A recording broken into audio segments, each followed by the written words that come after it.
तो वहीं विदेश मंत्री एस जयशंकर का एक्स पर पोस्ट सामने आया। जर्मनी के रक्षा मंत्री बोरिस पिस्टोरियस से मिलकर खुशी हुई, ये उनकी तरफ से इस पोस्ट में कहा गया। कई मुद्दों पर पिस्टोरियस से बातचीत हुई है। हमारी बातचीत द्विपक्षीय सहयोग और यूक्रेन के विकास पर केंद्रित रही है। दोनों देशों के हितों को साधते हुए ये बातचीत हुई है और कैसे दोनों देश आगे बढ़े उनके सहयोग को लेकर चर्चा की गई। साथ ही साथ यूक्रेन में आप जानते हैं कि क्या हालात इस वक्त हैं, तो यूक्रेन के विकास पर ध्यान केंद्रित इस बैठक में रहा है।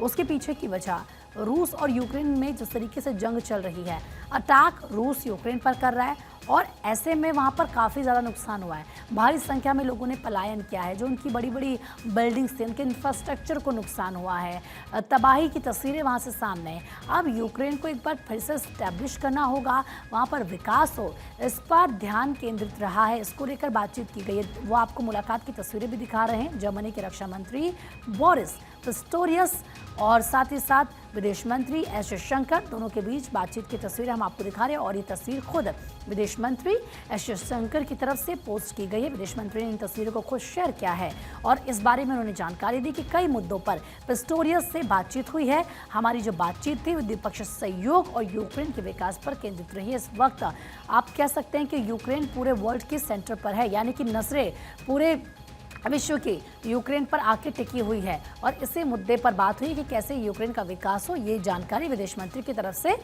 एक्स पर पोस्ट कर दी गई।